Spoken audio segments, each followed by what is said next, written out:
I want to end now our conversation on the 3 R's. Okay. And the first R is reconciliation. And I think you talked about it, that we go back and get them to understand 1969 is, in America, they call it post 9/11. In this country, we should call it post 1969. And there should be a National Reconciliation Day so that we are thankful of our freedom and the ability to live peacefully. That's number one. The second R I was talking about is rehabilitation. And that is when you bring people out of poverty, make sure they don't go back to poverty.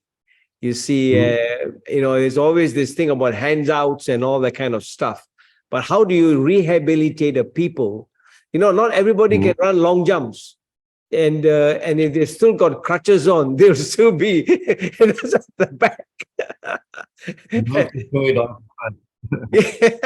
And so we need to appreciate that there are segments of people, of races, who are still on crutches or still need help. And we need to share that responsibility, that there's enough of richness and wealth that we can do that. And the third R, which I talk about as a plastic surgeon, is rejuvenation. And bringing out the resplendence of the people. I've been in Sabah for 35 years, Mukhriz. And when I first came, it was a culture shock because I didn't know how to handle it.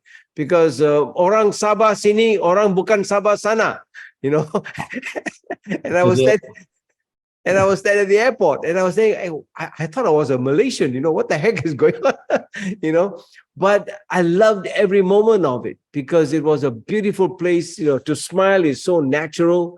The people are so beautiful. And so it's all about mindset. And I believe the battle of the 21st century, correct me if I'm wrong, the battle of the 21st century is the battle of the mind. Right. Because with the media that is coming out, it's the mind that is going to become toxic because there are silos all over the place and feeding disinformation and resulting in dysfunctional people with no proper mindset. Your thoughts on these 3 R's? I mean, I think these are more important than any other 3 R that we are talking about today. Exactly. And we are allowed to talk about these 3 R's, right? The way I see it is like this. Before a leader can try and effect change with his policies, he needs to understand first the acceptability of that change among the people.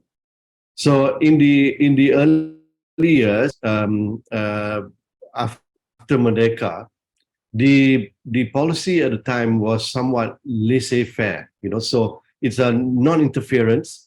It's just let's try to grow the economy generally in the hopes that there'll be some trickling down effect that even the poor will benefit.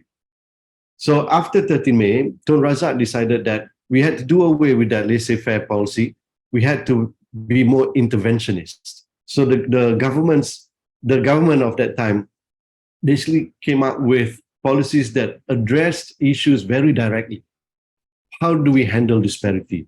How do we kill poverty, in the bud, and all that, So we have to look back now. What is the state of our people? Can they take very direct intervention, or should it just be a very general? Let's basically enrich the whole nation in the hopes that somehow the poor will benefit from it. I think the solution will be somewhere in between. Right. So the country might not be able to withstand very direct, very harsh, very hard interventionist type of policy. We need to kind of cajole the people into accepting the fact that the government should not be coming out with just populist policies. There needs to be some hard decisions to be made, which means that all of us will have to tighten our belts, government especially. So, and in the hopes that with this, in the long run, the country will be back on track and grow. And then in between, there should be also policies, although not too harsh, to try and bring our people back together again. You see, if I may, the Malays have certain fears. The other races also have certain fears. So how do we address these fears? And it should not be a zero-sum game, obviously. Make all of us understand, that, okay, that is what you are afraid of, and this is what I'm afraid of. Let's try and combine minds, put our minds together and address these things. So in the end, we come up with a collective decision that is good for the nation in the long run, and our young people will feel that, okay, this is their nation that they will inherit, and that they won't go anywhere else and leave us. So that's my hope, really, and I hope to play a role in that, and I hope you too will play a role, and all of us actually should take that responsibility for the good of our nation. Powerful. Back to the future. Hi everyone, this is Dr. Charles Lee.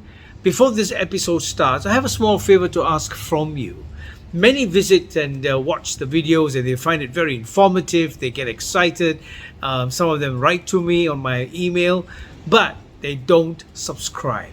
So would you do me a small favor? Would you just press that subscribe button? It'll be so good for all of us. Certainly it helps the channel grow. It adds a little bit of vitality to the channel. At the same time, the numbers get bigger, and my heart gets bigger too. So just to know that you're with me, you enjoy the company, and I enjoy your company, you won't believe it. So please subscribe, press that button. I want to hear those bells jingle, and most of all, stay tuned. And I love your company. We'll talk again.